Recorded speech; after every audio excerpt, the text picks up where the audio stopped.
നോക്കൂ, കള എന്ന് പറയുന്ന ഒരു സിനിമ ഉണ്ടാകുന്നു, അതിനുശേഷം മുറ എന്ന് പറയുന്ന RDX എന്ന് പറയുന്ന സിനിമ ഉണ്ടാകുന്നു. ഓരോ ലെവലിലേക്ക് വരുമ്പോൾ അതിൻ്റെ വയലൻസ് ഇങ്ങനെ കിക്ക് കൂടിയാണ് വരുന്നത്. നമ്മളെ കുഴപ്പിക്കാനുള്ള പരിപാടി ഇവനിതിൽ എന്തോ കൈയുണ്ട്. എന്നിട്ട് മുറ വരുന്നു, പിന്നീട് പണി വരുന്നു, പിന്നീട് വരുന്നു മാർക്കോ വരുന്നു.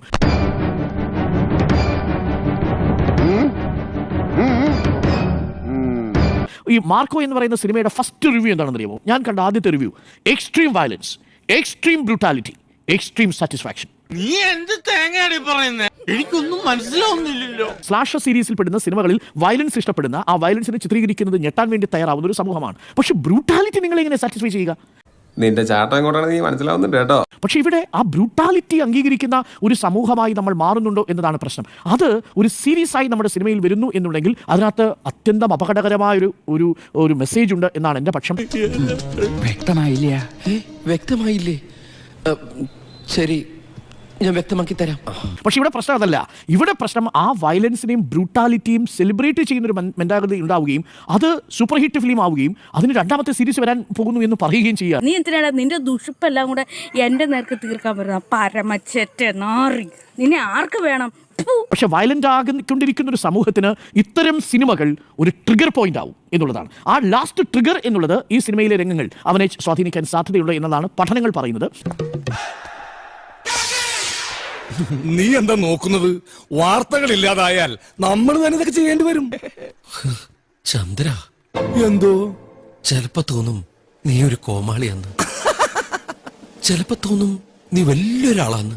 ഓഹോ, സത്യത്തില് നീ ആരാ?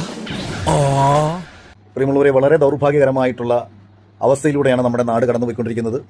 പ്രത്യേകിച്ച് നമ്മുടെ പുതുതലമുറയുടെ പോക്ക് ഒരു രീതിയിലും നമുക്ക് ഉൾക്കൊള്ളാൻ കഴിയാത്ത വിധം പോയിക്കൊണ്ടിരിക്കുകയാണ്. നമ്മളെയാണല്ലോ മച്ചമ്പി. ഇങ്ങോട്ടേ, ഇനി ഞാൻ കീച്ചാം. നമ്മുടെ ചാനൽ ചർച്ചകളിലൊക്കെ തന്നെ മലയാള സിനിമയിൽ അടുത്തിടെ ഇറങ്ങിയ വയലൻസ് സിനിമകളാണ് ഇതിനുള്ള പ്രധാനപ്പെട്ട കാരണങ്ങളെന്ന് പറയുന്നു. ഇത് എന്നെ ഉദ്ദേശാണ്, എന്നെ തന്നെ ഉദ്ദേശാണ്, എന്നെ മാത്രം ഉദ്ദേശാണ്. DYFI പോലുള്ള പ്രസ്ഥാനങ്ങൾ പറയുകയാണ് മാർക്കോ പോലെയുള്ള സിനിമകൾ പുതിയ തലമുറയെ വലിയ രീതിയിൽ അക്രമാസക്തരാക്കാൻ സ്വാധീനിക്കുന്നു. ഞങ്ങളെ അറിയാലോ, DYFI അറിയാലോ, DYFI നന്നായിട്ട് അറിയാലോ. ഞങ്ങളങ്ങ് കയറി വരും. വീട്ടില് ഉമ്മാക്കും ബാപ്പാക്കും ഭാര്യക്കും കുട്ടികൾക്കുമൊപ്പം ഭക്ഷണം കഴിച്ച് സുഖമായിട്ട് അങ്ങനെ ഉണ്ടും ഉറങ്ങിയും ജീവിക്കുന്ന ഈ ഒരു സംവിധാനമുണ്ടല്ലോ, അതിന് പിന്നെ DYFIക്കാരുടെ തീരുമാനത്തിന് വേണ്ടി കാത്തിരിക്കേണ്ടി വരും. ഞങ്ങളങ്ങ് വരും. മാധ്യമപ്രവർത്തകരെ, നിങ്ങൾക്കാർക്കെങ്കിലും ഈ ഞാനിപ്പോൾ മുന്നോട്ട് വയ്ക്കുന്ന ഈ ചോദ്യത്തിനുള്ള ഉത്തരം കണ്ടെത്താനുള്ള ധൈര്യമുണ്ടോ? എന്റെ ചോദ്യം ഇതാണ്: എന്തുകൊണ്ട് 90കളിലെ തലമുറയും 80കളിലെ തലമുറയും 70കളിലെ തലമുറയും ചെയ്യാത്ത കാര്യങ്ങൾ 2000-ലെയും 2010-ലെയും ജനിച്ച തലമുറകൾ ചെയ്യുന്നു? ഞാൻ മനസ്സിലാക്കിയ ചില കാര്യങ്ങൾ ഞാൻ നിങ്ങളുമായി പങ്കുവയ്ക്കാൻ ഞാൻ ആഗ്രഹിക്കുകയാണ്. നമ്മൾ എന്തുകൊണ്ട് ചെയ്തില്ല? നമുക്ക് നമ്മുടെ അധ്യാപകരെ ബഹുമാനമായിരുന്നു, സ്നേഹമായിരുന്നു, ഭയമായിരുന്നു. നമുക്ക് നമ്മുടെ അമ്മയെ സ്നേഹമായിരുന്നു, ബഹുമാനമായിരുന്നു, ഭയമായിരുന്നു. സമാനമായ രീതിയിൽ നമുക്ക് അച്ഛനെ സ്നേഹമായിരുന്നു, ബഹുമാനമായിരുന്നു, ഭയമായിരുന്നു. സമാനമായ രീതിയിൽ നമുക്ക് നമ്മുടെ ചുറ്റുപാടുകളെയും സമൂഹത്തെയും നമ്മൾ ഭയപ്പെട്ടിരുന്നു. കുറേയൊക്കെ നമ്മൾ ഈശ്വരനെ ഭയപ്പെട്ടിരുന്നു. ഈ ഭയം എന്ന് പറയുന്ന വികാരത്തെ ഏറെക്കുറെ ഇന്നത്തെ തലമുറയിൽ കട്ട് ചെയ്ത് കളഞ്ഞു. എനിക്കറിയില്ല നിങ്ങളെ. നോക്ക്, അപ്പക്കുട്ട പേടിച്ചില്ലല്ലോ. എന്താ കാര്യം? പേടിക്കണമെങ്കിൽ അതിന് ഒരു ബുദ്ധി വേണം. അതിവനില്ല. ബുദ്ധിയുള്ളതുകൊണ്ടാ നിങ്ങൾ രണ്ടാളും പേടിച്ചത്. അങ്ങനെയൊന്നുമില്ല.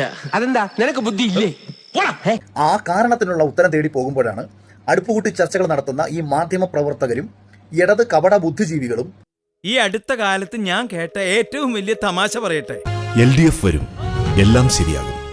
സിനിമയെ കുറ്റം പറഞ്ഞുകൊണ്ട് റിപ്പോർട്ടർ ചാനലിൽ ഇരിക്കുന്ന അധ്യാപകനായിരുന്ന ഒരു മാധ്യമ പ്രവർത്തകൻ തന്നെ മുമ്പൊരിക്കൽ ഒരു ഇന്റർവ്യൂവിൽ പറയുന്നത് കേട്ടു: ഞാൻ ക്ലാസ്സിലേക്ക് ചെന്ന് കയറി കഴിഞ്ഞാൽ കുട്ടികൾ എണീക്കും, അവരെന്നെ സാറേ എന്ന് വിളിക്കും. ഞാൻ അവരോട് പറയും, നിങ്ങൾ എന്നെ തന്തയ്ക്ക് വിളിക്കൂ, നിങ്ങൾ എന്തിനാണ് എന്നെ സാറേ എന്ന് വിളിക്കുന്നത്?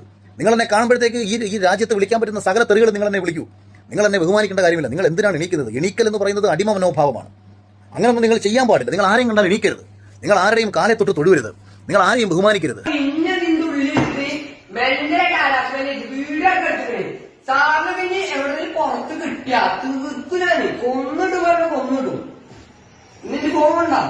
അങ്ങനെ കുടുംബത്തിലുള്ള മൂല്യങ്ങളെ കട്ട് ചെയ്തുകൊണ്ട് കുട്ടികളെ ഇല്ലാതാക്കി ഈ രീതിയിലേക്ക് എടുക്കത്തക്ക ഒരു സാഹചര്യം ഒരുക്കി കൊടുത്തത് ഇവിടുത്തെ നാറികളായ കപട ബുദ്ധിജീവികളാണ്. ഞാനിവിടെ രാഷ്ട്രീയപരമായിട്ടല്ല പറയുന്നത്.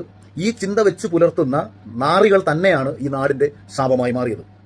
ഇവരാണ് ഈ പുതിയ തലമുറയെ ഈ വിധത്തിൽ നശിപ്പിക്കത്തക്ക വിഷം ഇഞ്ചക്ട് ചെയ്ത് വെച്ച് കൊടുത്തുകൊണ്ടേയിരുന്നത്. നമ്മളെയാണല്ലോ മച്ചമ്പി. സോഷ്യൽ മീഡിയകളിലൂടെ ഇത്തരം കോണ്ടന്റുകൾ കണ്ട് അച്ഛന്റെ മുഖത്തും കിട്ടി. ഇയാൾ ആരാണ് എന്നോട് ഈ ചോദ്യം ചോദിക്കാൻ? തനിക്കൊരു വിചാരമുണ്ട് താ ഏതോ കോപ്പിലെ വലിയ രാജാവാണ്, താ ഒരു പുല്ലുമല്ല എന്ന് ഒരു അച്ഛന്റെ മുഖത്ത് നോക്കി ചോദിക്കാൻ കുട്ടികൾക്കും, രക്ഷകർത്ത അധ്യാപകരുടെ മുഖത്ത് നോക്കി ചോദിക്കാൻ വിദ്യാർത്ഥികൾക്കും, ഒരു അധ്യാപകൻ ശാസന രൂപേണ ഒരു കുട്ടിയെ വഴക്ക് പറഞ്ഞാൽ അല്ലെങ്കിൽ ഒരു അടി കൊടുത്താൽ അതിനെ എതിർക്കാനും തല്ലി എന്നുള്ള എന്തോ ക്രൂരമായുള്ള രീതിയിൽ അതിനെ വഴിതിരിച്ചു കൊണ്ടുപോയി ആ അധ്യാപകനെ ഏത് രീതിയിലും ജയിലിലടപ്പിക്കുകയും അതിലൂടെ ഒരുപാട് അധ്യാപകരെ ഭയപ്പെടുത്തുകയും വരും തലമുറ എങ്ങനെയും നശിച്ച് നാരായണക്കല്ലടിച്ച് പൊയ്ക്കോട്ടെ എന്ന് അധ്യാപകരെ കൊണ്ട് ചിന്തിപ്പിച്ചതൊക്കെ തന്നെയും ഇത്തരം മനോഭാവങ്ങൾ വച്ചു പുലർത്തുന്ന സോഷ്യൽ മീഡിയ കോണ്ടന്റ് ക്രിയേറ്റേഴ്സുകളും ഈ ഇടത് കപട ബുദ്ധിജീവികളും ഒക്കെ തന്നെയാണ്. ഞാൻ കൂടുതൽ റിയാക്ട് ചെയ്ത് ചിലപ്പോൾ ഇവന്മാരെയൊക്കെ കൊണ്ടല്ലോ പച്ച തെറി വിളിക്കേണ്ട ഒരു പച്ച തെറി, എന്നിട്ട് ചാനലുകളിലൊക്കെ വന്നിരുന്നിട്ട് ഗുണവധികാരം അടിക്കുക. നീയൊക്കെ ദയവ് ചെയ്ത് ഈ നാട് ഇന്നലകളിൽ ഒരുവിധമെങ്കിലും, ഇന്നലകളിൽ പെർഫെക്റ്റ് ആണെന്നല്ല, ഇന്നലകളിൽ കാണാത്ത കാഴ്ചകൾ ഇന്ന് ഈ നാട്ടിൽ കാണുന്നുണ്ടെന്നുണ്ടെങ്കിൽ, ഇന്നലകളിൽ പറയാത്ത കാര്യങ്ങൾ ഇന്ന് നീയൊക്കെ പറഞ്ഞ് പ്രചരിപ്പിച്ച് പുതിയ തലമുറകളുടെ മനസ്സിലേക്ക് വിഷം കുത്തിവെച്ച് കൊടുത്തത് തന്നെയാണ് ഈ നാടിന്റെ ഈ അവസ്ഥയ്ക്ക് കാരണമെന്നും കേരളം 100% ലിറ്ററസി സാർ എന്ന് പറഞ്ഞുകൊണ്ട് പരിഹസിച്ച പഞ്ചാബിയെ നോക്കി തെറി വിളിക്കുകയല്ല വേണ്ടത്. നിനക്കൊക്കെ ബോധവും വിവരവും ഉണ്ടോ എന്നുള്ളതാണ്. ഈ ഒരു തലമുറ ഈ വിധത്തിൽ നശിച്ചു പോകാനും ചെറുപ്രായത്തിൽ തന്നെ ഇതുങ്ങളൊക്കെ ജയിലിൽ കിടക്കാനുമുള്ള അവസ്ഥ സൃഷ്ടിച്ചത് തെറ്റിനെ തെറ്റായിട്ട് ചൂണ്ടിക്കാണിച്ചുകൊണ്ടും ശരിയാക്കി പറഞ്ഞു മനസ്സിലാക്കി കൊടുത്തുകൊണ്ടും ഇവരെ നയിക്കാൻ ശേഷിയുള്ള സകലരെയും പുച്ഛിക്കാൻ നീ വരുന്ന തലമുറയെ നീയൊക്കെ ചേർന്ന് പഠിപ്പിച്ചു എന്നുള്ളത് കൊണ്ടാണെന്ന് പറഞ്ഞുകൊണ്ട് എന്റെ ആത്മരോഷം ഞാൻ അവസാനിപ്പിക്കുകയാണ്. ഞാൻ പോകുന്നു. ആരാണ് അയാൾ? ഒരു ഫ്രോഡാ.